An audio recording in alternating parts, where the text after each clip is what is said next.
겉으로는 평범해 보이던지 서로를 믿고 기대며 살아온 가족이었지만 단 한 장의 서류, 단 한 통의 전화로 모든 관계가 뒤집히기 시작했습니다. 사랑은 의심으로, 보호는 감시로, 가족은 서로를 겨누는 존재로 변해갔습니다. 이 이야기는 누가 옳고 그른지를 말하지 않습니다. 다만 진실이 드러나는 순간 사람은 어떻게 변하는가, 그 과정만을 보여줄 뿐입니다. 지금부터 화려한 날들의 또 다른 진실을 시작합니다. 본격적인 이야기 시작 전에 구독, 좋아요 눌러주세요. 저녁 공기가 가라앉은 시간, 박진석 회장이 현관문을 열자마자 거실 탁자 위 휴대폰이 진동하기 시작했습니다. 발신번호 표시 없음. 이 문구가 그날처럼 낯설게 느껴진 적은 없었습니다. 박진석은 휴대폰을 집어들며 이상한 예감에 사로잡혔습니다. 최근 몇 주간 이런 전화가 반복되었지만 받을 때마다 아무 말 없이 끊겼습니다. 누군가 자신을 지켜보고 있다는 느낌. 그러나 증거는 없었습니다. 부엌에서 고성이가 돌아봤습니다. 여보, 그런 전화 받지 말아요. 요즘 조금 이상해요. 그녀의 목소리는 평소처럼 차분했지만 박진석은 그 속에서 묘한 긴장감을 느꼈습니다. 마치 무언가를 알고 있으면서도 모르는 척하는 사람의 목소리 같았습니다. 말투는 평소와 같았으나 박진석은 설명하기 어려운 불안감을 느꼈습니다. 손가락이 화면 위를 맴돌았습니다. 받을 것인가, 말 것인가. 그 짧은 망설임 속에서 진동은 계속되었고 결국 그는 통화 버튼을 눌렀습니다. 그리고 마침내 전화를 받는 순간 낮고 차갑게 긁힌 남자의 목소리가 들렸습니다. 서류 잘 받았습니다. 그 한 문장으로 박진석의 손끝에서부터 몸 전체가 얼어붙었습니다. 서류라는 단어. 그것은 단순한 말이 아니었습니다. 지난 3개월간 박진석이 철저히 숨겨온 회사 내부 비자금과 관련된 극비 문건.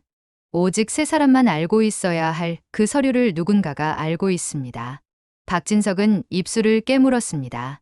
심장이 불규칙하게 뛰기 시작했습니다. 누구십니까? 목소리를 가다듬으려 했지만 떨림이 배어나왔습니다. 그러나 상대는 대답하지 않았습니다. 그저 낮은 숨소리만 들릴 뿐이었습니다. 마치 나는 당신을 알지만 당신은 나를 모른다는 것을 즐기는 듯한 침묵이었습니다. 통화는 즉시 끊겼습니다. 박진석은 휴대폰을 쥔 채 그 자리에 서 있었습니다. 손이 떨렸습니다. 30년 넘게 기업을 경영하며 수많은 위기를 넘겼지만 이런 종류의 두려움은 처음이었습니다. 보이지 않는 적, 이름 모를 목소리, 그리고 자신의 약점을 정확히 겨냥한 한마디. 그러나 더 무서운 것은 바로 뒤이어 도착한 문자였습니다. 띠링. 화면에 문자 알림이 떴습니다. 박진석은 천천히 화면을 내려다보았습니다. 프로젝트 H- 다음 단계로 넘어갑니다. 박진석은 숨이 멎는 듯 했습니다. 프로젝트 H- 이 이름은 회사 내부에서도 극소수만 아는 암호명이었습니다. 부실공사 은폐, 뇌물수수, 회계 조작이 모두 얽힌 거대한 비리의 핵심.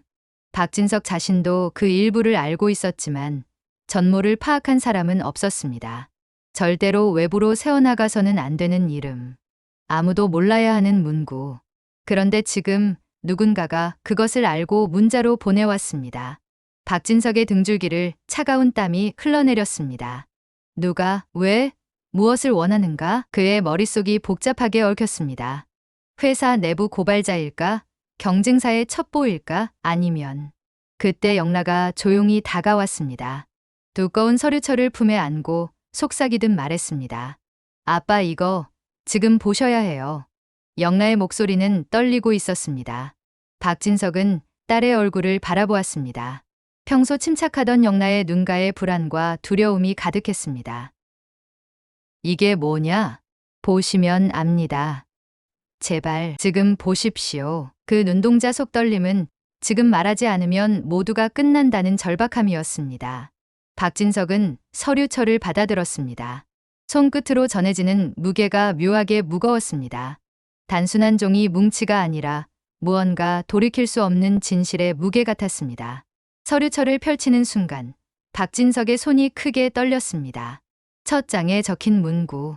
박진석 건강저하 예상기간 2024.12-2020. 그 아래에는 세밀한 일정표가 붙어 있었습니다. 마이너스 1단계 만성 피로 유도 3개월. 마이너스 2단계 소화기 4개월. 마이너스 3단계 신경계 진행 4개월. 마이너스 4단계 최종 단계 처리. 박진석의 입술이 바짝 말랐습니다. 이것은 단순한 계획서가 아니었습니다. 누군가 자신의 죽음을 설계한 문서였습니다. 그 아래 누군가의 필체로 추가된 문장. 투여자, 동일 가구 구성원. 동일 가구. 가족. 박진석의 시야가 흔들렸습니다. 숨을 쉬려 해도 공기가 목구멍을 넘어가지 않았습니다. 동일 가구 구성원이라는 말은 명확했습니다. 이 집에 사는 누군가, 매일 같은 식탁에서 밥을 먹고 같은 공간에서 숨을 쉬는 사람. 그 사람이 자신을 죽이려 하고 있다는 뜻이었습니다. 그의 머릿속에 떠오르는 얼굴은 단 하나였습니다. 그때 고성이가 부드러운 얼굴로 다가왔습니다. 여보, 아까 전화 누구예요? 질문은 가벼웠으나 그 눈빛은 대답을 강요하고 있었습니다. 박진석은 재빨리 서류철을 덮었습니다. 손이 떨려 종이가 바스락거렸지만 그는 최대한 평온한 척 대답했습니다. 아무것도 아니야. 잘못 걸려온 전화야. 고성이는 잠시 그를 바라보았습니다. 그 시선은 남편을 걱정하는 아내의 눈빛이 아니었습니다. 오히려 거짓말을 하고 있다는 것을 알고 있다는 확인의 시선이었습니다. 그리고 그녀는 속삭였습니다. 아무에게도 말하지 말아요. 들키면 우리 집은 끝납니다. 그 말은 짧았지만 박진석의 온몸에 전율을 일으켰습니다. 들키면 끝난다. 무엇이 들키면 끝나는가? 누구에게 들키면 끝나는가? 박진석은 그 말에서 이상한 소름을 느꼈습니다. 왜 들키면 끝나는지를 설명하지 않은 채 끝난다고 단언하는 그 목소리. 이미 알고 있다는 뜻이었습니다. 고성이는 그가 무엇을 알게 되었는지 혹은 무엇을 의심하기 시작했는지 정확히 파악하고 있었습니다. 그리고 그것을 입 밖에 내지 말라고 경고하고 있었습니다. 박진석의 등에서 식은땀이 흘러내렸습니다. 영라가 조용히 말했습니다. 아빠 엄마는 아빠 편이 아니에요. 그 말은 낮았지만 박진석의 귓가에 폭탄처럼 터졌습니다. 박진석은 그 말을 부정할 수 없었습니다. 전화, 문자, 서류, 고성이의 반응. 모든 것이 한 방향으로 가리키고 있었기 때문입니다. 가장 믿었던 사람. 가장 오랫동안 곁에 있었던 사람. 30년을 함께 살아온 아내. 2 아이를 낳고 기른 여자. 그 사람이 지금 이 집에서 가장 위험한 존재입니다. 박진석은 천천히 소파에 주저앉았습니다. 다리에 힘이 풀렸습니다. 그는 중얼거렸습니다. 이 집에서 죽어야 할 사람은 원래부터 정해져 있었던 것 같아. 영란은 대답하지 않았습니다. 그저 아빠의 어깨에 손을 올렸습니다. 그 손길은 차가웠지만 박진석에게는 유일하게 믿을 수 있는 온기였습니다. 다음 날 아침 식탁은 평소와 다르지 않았습니다. 고성이는 깔끔하게 정리된 복장으로 박진석 앞에 약통과 건강 주스를 배치했습니다. 흰색 도자기 접시 위에 놓인 약들은 색색깔로 반짝였습니다. 빨간 캡슐, 노란 알약, 투명한 젤 형태의 영양제. 모두 박진석의 건강을 위해 준비된 것들이었습니다.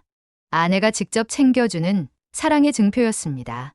그러나 지금 박진석의 눈에는 그것들이 전혀 다르게 보였습니다. 저 안에 무엇이 들어있는가? 여보, 어제보다 얼굴이 조금 괜찮아 보입니다. 고성이의 목소리는 여전히 온화했습니다. 그러나 박진석은 그 말 속에서 관찰의 뉘앙스를 느꼈습니다. 얼굴이 괜찮아 보인다는 말은 사실 아직 효과가 충분하지 않다는 뜻이 아닐까? 박진석은 억지로 미소를 지었습니다. 그렇습니까? 잘 잤습니다. 거짓말이었습니다. 그는 밤새 한숨도 자지 못했습니다. 천장을 바라보며 수없이 생각했습니다. 언제부터였을까? 언제부터 나는 독을 먹고 있었을까? 고성이는 사랑하는 남편을 챙기는 아내처럼 행동하고 있었지만 이제 그 모든 장면이 의도적 관리처럼 보였습니다. 약을 챙기는 손길, 주스를 따르는 동작, 심지어 미소 짓는 타이밍까지 모든 것이 계산된 연기처럼 느껴졌습니다. 영란은 맞은편에서 조용히 박진석을 바라보고 있었습니다. 불안과 슬픔이 섞여 있었지만 입을 열지 못했습니다. 이 식탁에서 진실을 말하는 순간 모든 것이 폭발할 것이기 때문입니다. 고성이가 컵을 직접 건네며 말했습니다.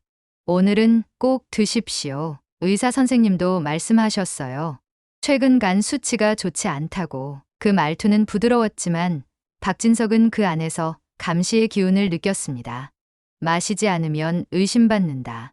그는 거짓 웃음으로 넘기며 약을 집어 들었습니다. 하지만 손끝의 떨림이 멈추지 않았습니다. 작은 빨간 캡슐 하나. 겉보기엔 평범한 비타민처럼 보였지만 박진석의 눈에는 독약 덩어리로 보였습니다. 이걸 먹으면 한 발짝 더 죽음에 가까워지는 건가? 그리고 마주친 영라의 눈. 그 눈빛은 이렇게 말하고 있었습니다. 아빠, 절대 먹지 말아요. 박진석은 숨을 고르며 약을 입 가까이 가져갔습니다. 고성이의 시선이 그의 손끝에 고정되어 있었습니다. 그는 약을 입에 넣는 척하며 혀 밑에 숨겼습니다. 그리고 물을 마시는 척하며 목구멍으로 넘기는 신용을 했습니다. 고성이는 만족스러운 미소를 지었습니다. 잘하셨어요. 꾸준히 드시면 몸이 좋아지실 거예요. 그 미소가 박진석에게는 소름 돋게 느껴졌습니다. 식탁 아래에서 영라의 손이 천천히 주먹을 쥐었다 펴는 모습이 보였습니다. 그녀도 참고 있었습니다. 분노와 두려움을 억누르며. 조용한 아침 공기 속에서 고성이는 갑자기 말을 멈추고 박진석의 얼굴을 유심히 들여다보았습니다. 여보, 요즘 저를 피하시나요? 박진석은 당황했습니다. 예상하지 못한 질문이었습니다. 무슨 얘기야? 약도 안 드시고 음식도 남기고 뭔가 숨기는 것이 있는 것 같아서. 고성이의 눈빛은 흔들리지 않았습니다. 오히려 그녀는 박진석의 변화를 정확히 관찰하고 있었습니다. 순간 박진석의 손에 쥔 약통이 미세하게 흔들렸습니다. 고성이는 작은 미소를 지었습니다. 그러나 그 미소는 결코 따뜻하지 않았습니다. 오히려 내가 다 알고 있다는 확신에 찬 미소였습니다. 여보, 저를 의심하면 안 돼요. 우리가 서로를 의심하기 시작하면 정말로 끝나게 됩니다. 박진석은 숨을 크게 들이켰습니다. 그녀가 지금 무엇을 알고 있는가?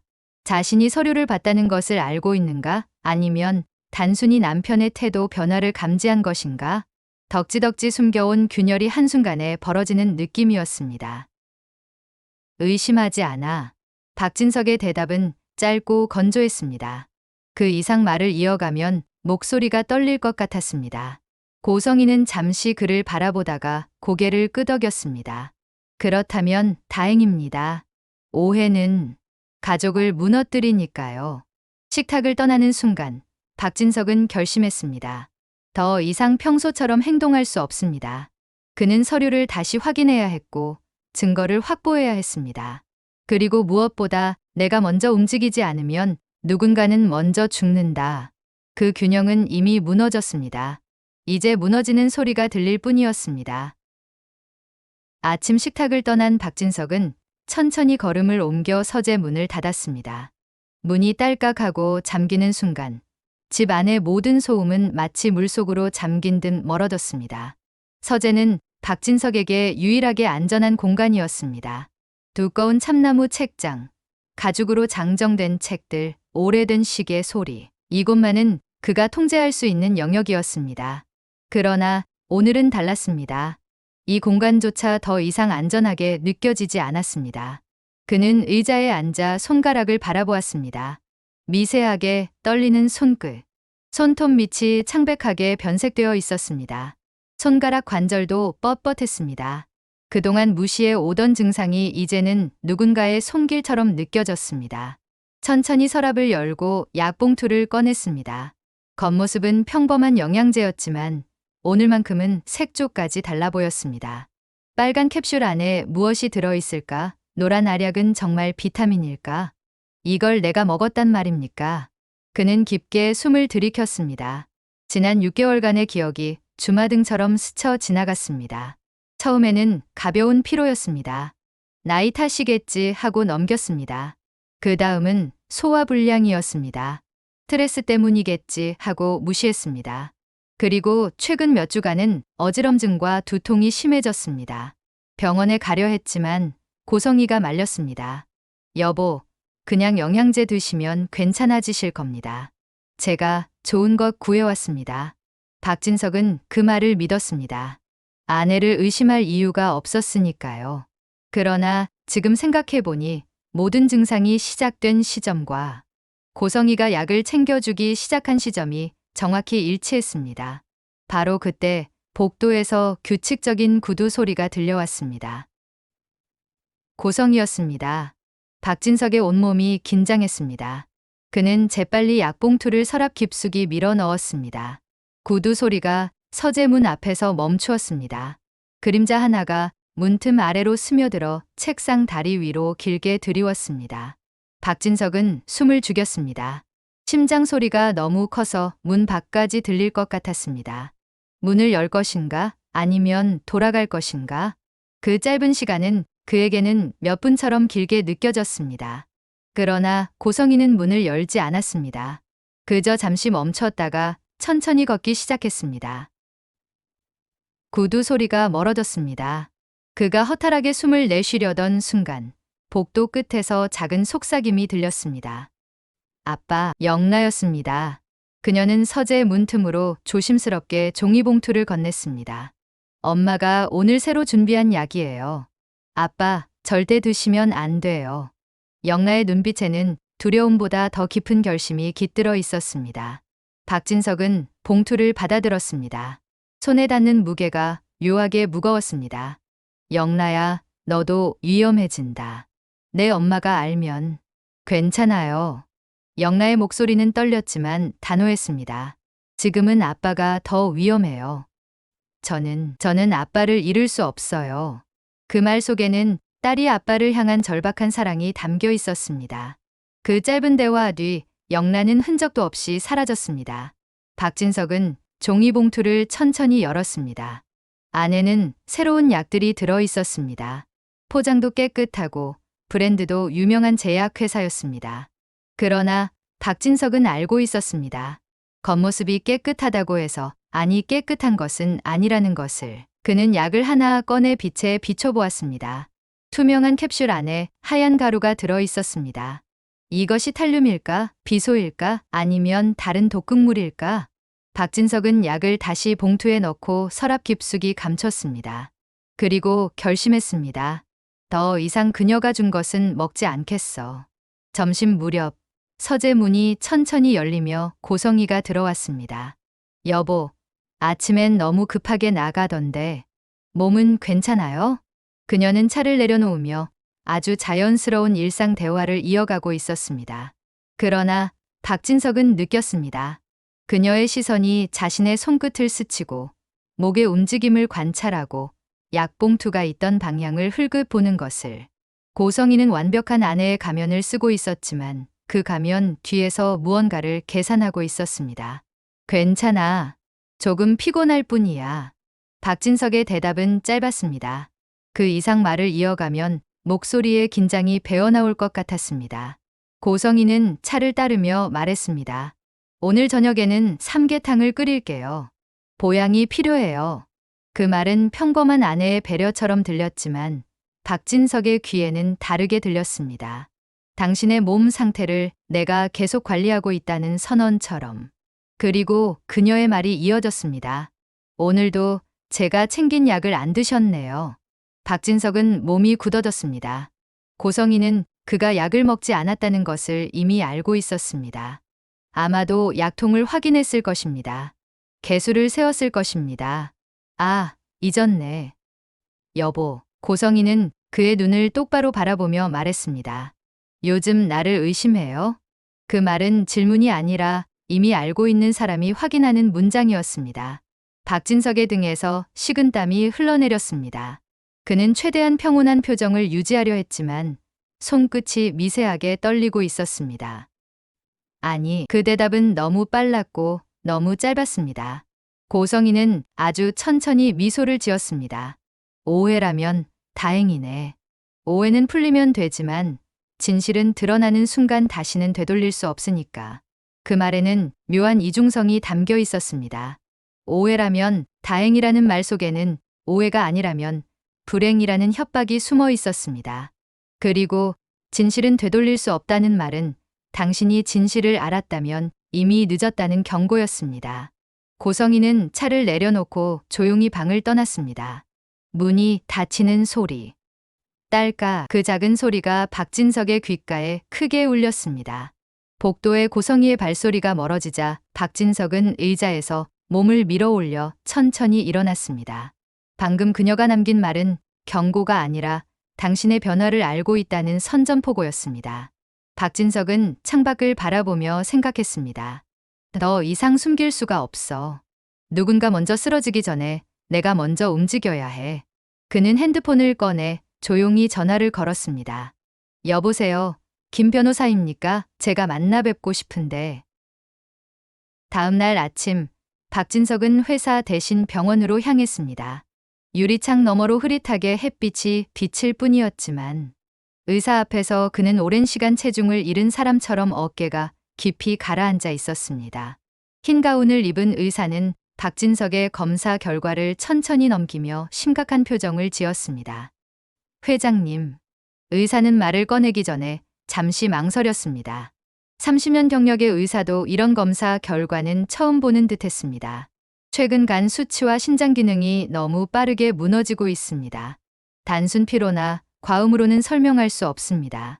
박진석은 대답하지 못했습니다. 숨을 쉬는 것조차 힘들었습니다. 의사는 차트를 넘기며 계속 설명했습니다. 간 효소 수치가 정상의 4배입니다. 신장 기능은 10%까지 떨어졌습니다.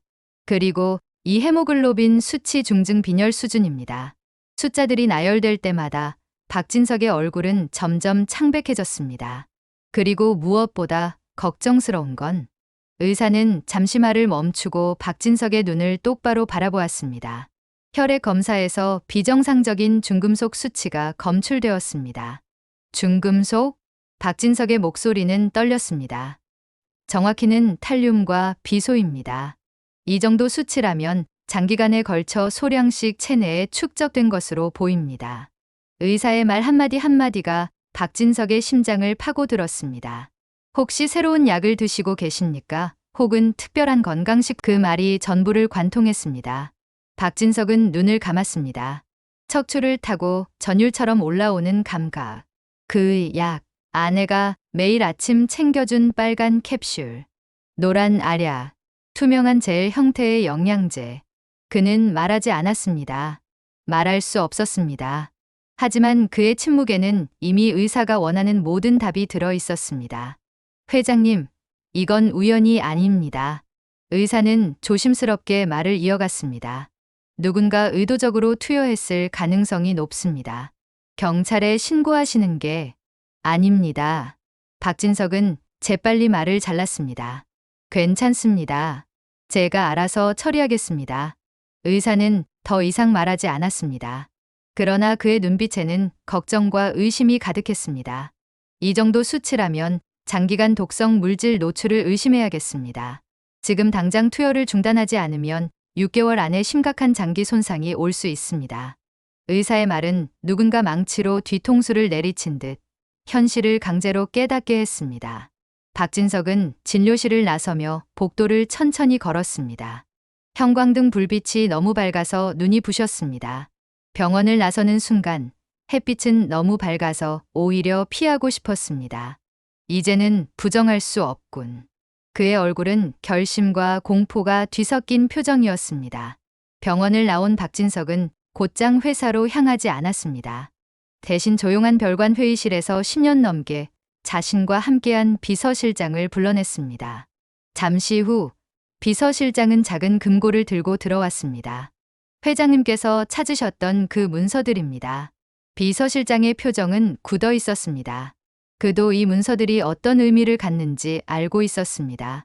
금고가 열리는 순간 기억 깊숙한 곳에 묻어두었던 문서들이 서랍 속 그림처럼 모습을 드러냈습니다.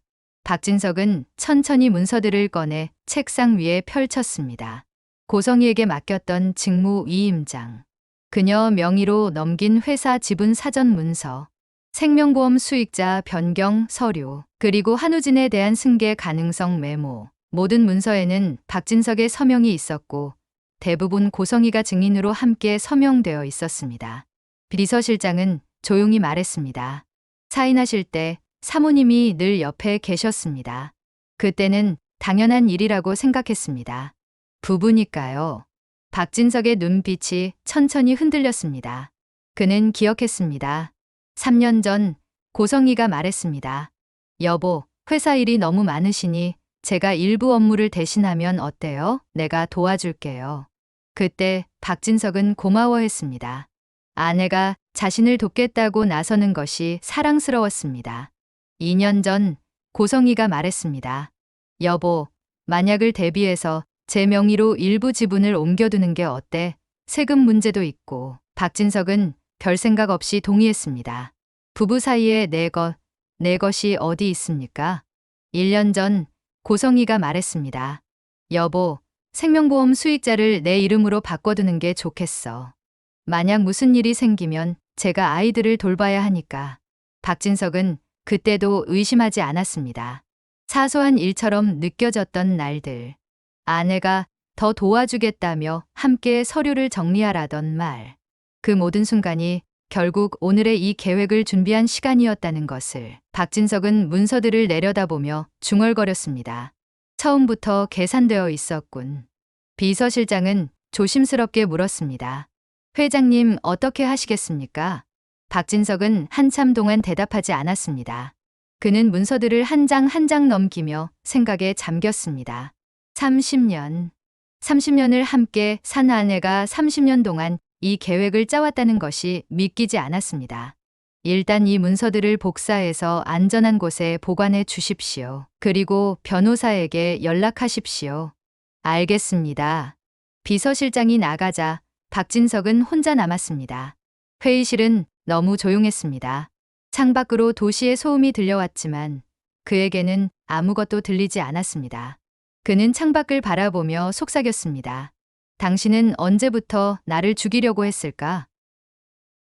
그날 저녁, 박진석은 평소보다 2시간 일찍 귀가했습니다. 현관문을 열자 집 안에서 요리하는 냄새가 났습니다. 삼계탕이었습니다. 부엌에서 요리하던 고성희가 아무렇지 않은 표정으로 돌아섰습니다. 여보, 오늘은 일찍 왔군요. 당신 좋아하는 요리 준비했어요. 그녀의 목소리는 여전히 온화했습니다. 그러나 박진석의 귀에는 철저히 계산된 온도처럼 느껴졌습니다. 그래, 고맙네. 박진석은 최대한 평온한 목소리로 대답했습니다. 식탁에 앉자 고성희는 물잔과 약통을 차례로 가져왔습니다. 몸 관리도 중요해요. 제가 챙긴 약, 오늘은 꼭 드세요. 그 말이 던져지는 순간 박진석은 더 이상 참을 수 없었습니다.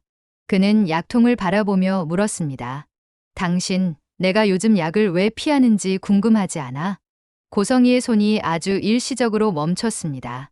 입꼬리의 미소가 잠시 무너졌다 복구되었습니다. 여보, 왜 이런 질문을 해? 박진석은 조용히 대답했습니다. 궁금해서 묻는 거야. 상대의 얼굴을 직시하는 그의 눈빛은 더 이상 남편의 것이 아니었습니다. 고성희는 잠시 그를 바라보다가 의자에 앉았습니다. 요즘 피곤해서 그러시겠죠. 약이 입에 안 맞으시면 다른 걸로 바꿔드릴게요. 그녀는 여전히 완벽한 아내의 가면을 쓰고 있었습니다. 그러나 박진석은 더 이상 그 가면에 속지 않았습니다. 그리고 결국 그는 물었습니다. 당신은 나를 사랑했어? 그 질문에 식탁 위 공기가 무겁게 가라앉았습니다. 고성희의 눈이 아주 천천히 흔들렸습니다. 그러나 곧 감정 없는 미소가 따라왔습니다. 사랑했죠. 그 말은 부드러웠지만 오히려 모든 감정을 잃은 사람처럼 들렸습니다. 사랑했습니다가 아니라 사랑했었습니다라는 과거형. 이미 끝난 감정을 회상하는 목소리. 박진석은 고개를 끄덕이며 결정적인 질문을 던졌습니다. 그렇다면 왜 나를 죽이려고 했지? 식탁 위 공기가 짙게 얼어붙었습니다. 고성희의 입술이 떨렸습니다. 그러나 그 떨림마저 금세 억눌렸습니다. 무슨 말이에요? 그녀의 부정은 너무 빠르고 너무 준비된 듯 했습니다. 박진석은 서랍에서 2장의 문서를 꺼내어 식탁 위에 조용히 펼쳤습니다. 프로젝트 H- 독성 검사 결과. 2 문서가 차갑게 펼쳐지는 순간 고성이의 얼굴이 서서히 색을 잃었습니다. 이게 어떻게? 그녀의 목소리는 처음으로 흔들렸습니다. 박진석은 차갑게 말했습니다. 이 약들, 이 주스, 이 캡슐, 전부 탈륨과 비소가 검출됐어. 그는 천천히 그녀의 눈을 바라보았습니다. 당신이 넣은 거잖아. 고성이는 대답하지 않았습니다. 그저 식탁 위의 문서를 바라보고 있을 뿐이었습니다. 박진석은 말을 이어갔습니다. 의사가 말했어. 6개월 안에 장기가 망가질 거라고. 그리고 그 뒤에는 자연사로 처리될 거라고. 당신이 원한 건 그거였지? 내가 조용히 죽기를. 아무도 의심하지 않게. 고성이는 여전히 침묵했습니다. 그러나 그 침묵이 모든 것을 인정하는 답이었습니다. 박진석은 자리에서 일어섰습니다. 그의 걸음은 느렸지만 단단했습니다. 오늘부터 나는 내 생명을 스스로 지킬 거야. 고성이는 의자에 그대로 앉아 남편의 뒷모습을 바라보았습니다. 그녀의 얼굴에는 누구도 이해할 수 없는 기묘한 감정이 번지고 있었습니다. 분노, 배신감, 공포, 그리고 어쩌면 미묘한 슬픔까지. 그러나 마지막에 남은 표정은 단 하나였습니다. 당신이 나를 떠난다면 나는 모든 것을 잃어요. 그녀의 목소리는 낮았지만 독처럼 서늘했습니다. 박진석이 문을 닫자 고성이는 아주 작은 소리로 웃었습니다. 그래서 내가 먼저 움직였어야 했어. 그 웃음은 승리도 패배도 아닌 단지 깊은 결심만을 남겼습니다. 박진석은 집을 나와 호텔에 도착하자마자 조용한 방 안에서 깊은 숨을 몰아쉬었습니다. 탁자 위에는 경원 검사 결과와 프로젝트 H- 문건, 그리고 자신이 9달 동안 먹어온 약봉투가 늘어놓여 있었습니다. 그는 약 하나를 천천히 집어 들었습니다. 내가 이걸 먹으며 버텼단 말인가. 약 알갱이는 깨끗해 보였지만 그가 끌려왔던 죽음의 증거였습니다. 박진석은 약을 탁자 위에 내려놓고 창밖을 바라보았습니다. 서울의 밤 풍경이 반짝이고 있었습니다. 수백만 개의 불빛, 그 불빛 속에서 살아가는 수백만 명의 사람들. 그들은 모두 평범한 일상을 살고 있었습니다. 그러나 박진석의 일상은 이미 평범하지 않았습니다. 그는 거울 앞에 섰습니다. 붉어진 눈, 지친 얼굴, 흐려진 집중력, 이유 없이 무너져 내리던 체력. 그 모든 것이 나이가 아니라 독 때문이었다는 사실은 그의 마음을 뿌리째 흔들었습니다. 거울 속 자신의 모습은 낯설었습니다. 언제부터 이렇게 야위었을까? 언제부터 눈빛이 이렇게 흐려졌을까? 6개월 전만 해도 그는 건강했습니다. 골프를 치고 등산을 하고 회의를 주도하던 사람이었습니다. 그러나 지금은 계단을 오르는 것조차 숨이 찼습니다. 하지만 동시에 그는 속삭였습니다. 나는 아직 죽지 않았어. 그 말은 살아남겠다는 의지의 시작이었습니다. 박진석은 탁자로 돌아와 서류들을 다시 펼쳤습니다. 프로젝트 H-7 문건을 읽어 내려갔습니다. 읽으면 읽을수록 섬뜩했습니다. 1단계 만성 피로 유도 3개월, 비타민 제로 위장한 저용량 탈륨 투여. 2단계 소화기 장애 심화 2개월, 식사에 혼합 가능한 비소 화합물. 3단계 신경계 손상 진행 4개월, 지속적 중금속 노출로 인한 장기 손상. 4단계 최종 단계 자연사 처리, 부검 회피 가능. 모든 것이 치밀하게 계획되어 있었습니다. 그리고 문서 마지막 장에는 이렇게 적혀 있었습니다. 예상 사망 시점 2025년 8월 10월. 재산 승계 예정자 고성이 배우자 100%. 회사 경영권 한우진 사위. 박진석은 손이 떨렸습니다.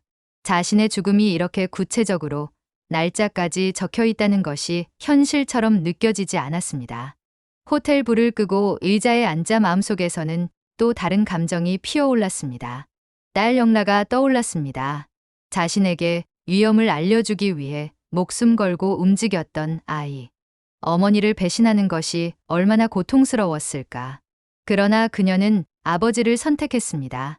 그녀의 두려움 섞인 눈빛과 아버지, 조심하십시오라고 말하던 음성이 귀에 다시 맴돌았습니다. 박진석은 조용히 눈을 감았습니다. 내가 지켜야 할 사람은 분명해. 그는 핸드폰을 꺼내 영라에게 문자를 보냈습니다. 영라야, 아빠는 괜찮다. 너는 안전한 곳에 있어라. 절대 집에 혼자 있지 마라. 문자를 보낸 뒤 그는 다시 서류를 펼쳤습니다. 변호사에게 제출할 고소장 초안을 작성하기 시작했습니다. 한편 영란은 방 안에서 불을 끄고 침대 끝에 앉아 있었습니다.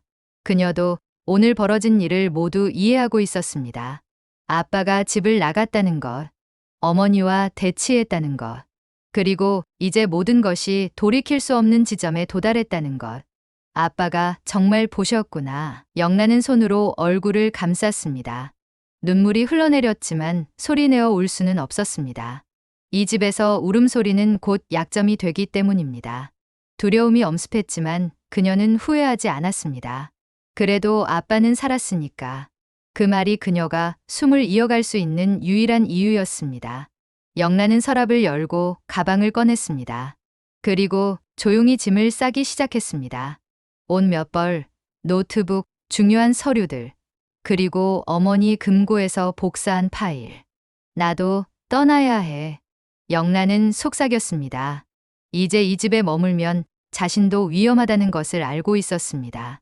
엄마가 아빠를 제거하려 한다면 자신을 배신한 딸도 가만두지 않을 것입니다. 그러나 떠나는 것이 도망이라고 생각되지는 않았습니다. 오히려 나는 내 인생을 더 이상 엄마의 그림자 아래 두지 않겠어라는 선언에 가까웠습니다. 가방을 다 싼 영란은 창밖을 바라보았습니다. 어둠 속에서 집은 여전히 평화로워 보였습니다. 그러나 그 평화는 거짓이었습니다. 영란은 마음속으로 말했습니다. 이제는 누군가를 살리는 사람이 아니라 내 삶을 결정하는 사람이 되고 싶어. 그녀는 가방을 메고 조용히 방문을 열었습니다. 그리고 같은 시간, 집 아래층 금고 앞에서 고성이는 혼자 서 있었습니다. 금고는 닫혀 있었고 그녀의 손은 모서리를 가만히 쓸고 있었습니다. 고성이는 오늘 처음으로 자신이 실수했다는 것을 깨달았습니다. 너무 성급했어. 약 용량을 조금 더 줄였어야 했습니다. 증상이 천천히 나타나게 했어야 했습니다. 그랬다면 박진석은 의심하지 않았을 것입니다.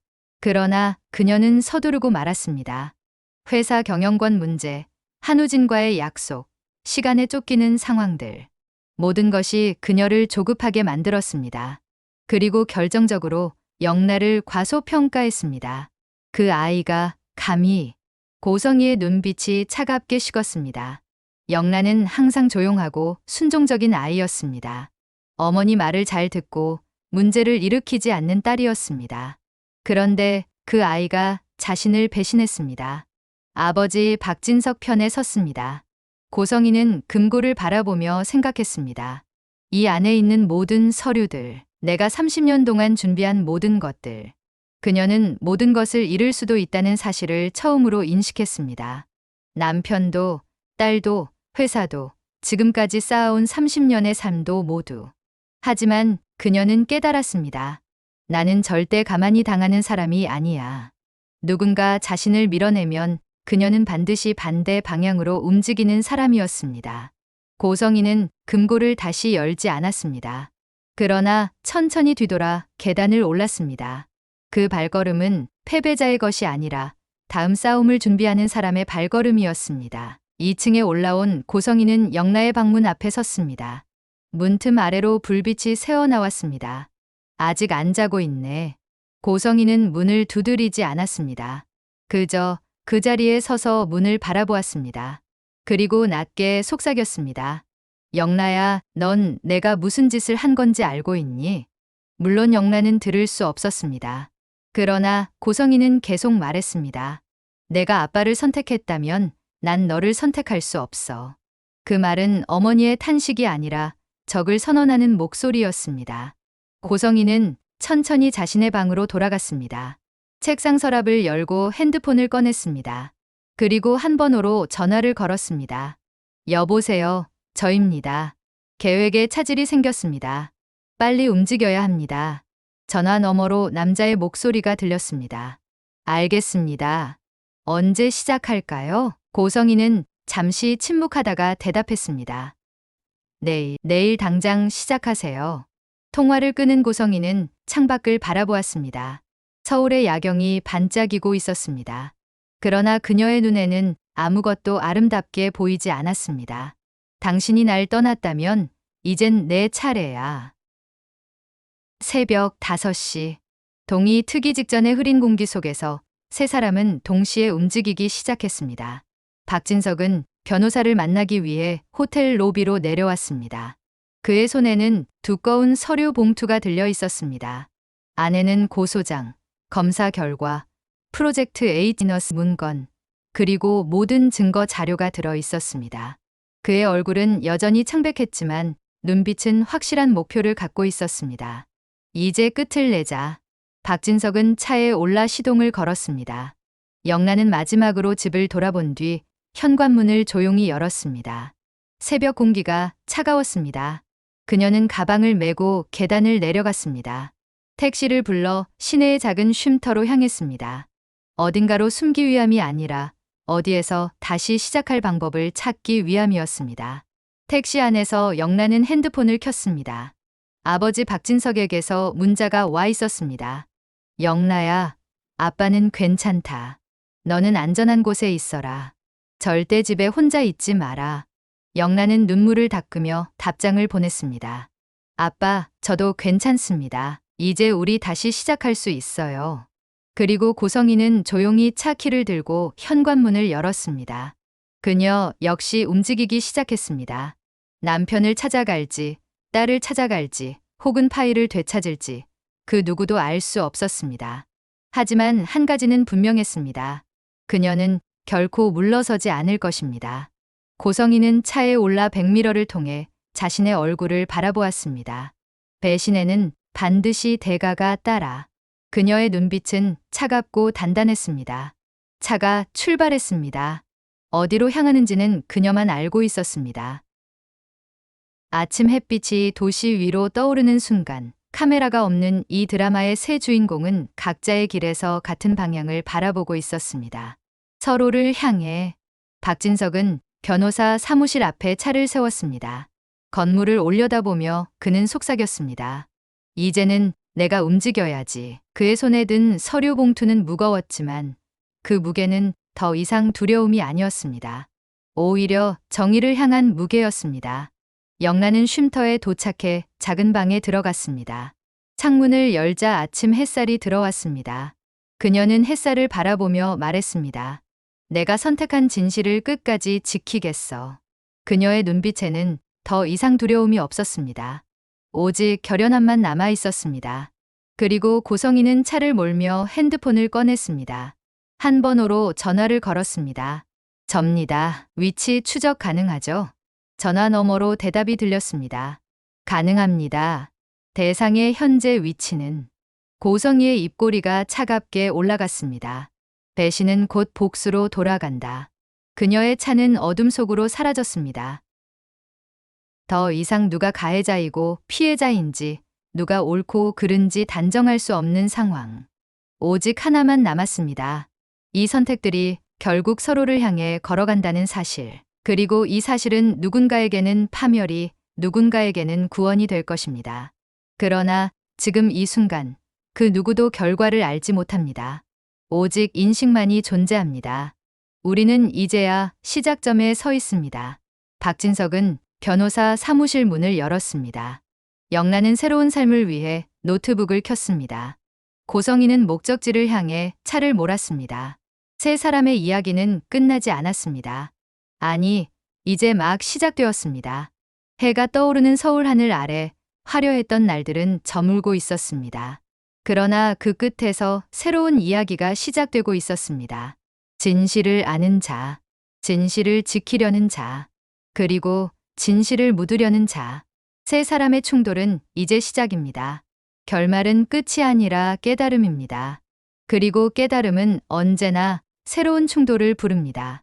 지금까지 영상을 시청해 주셔서 감사합니다. 구독과 좋아요는 힘이 됩니다. 다음에도 더 좋은 영상으로 함께 하겠습니다. 감사합니다.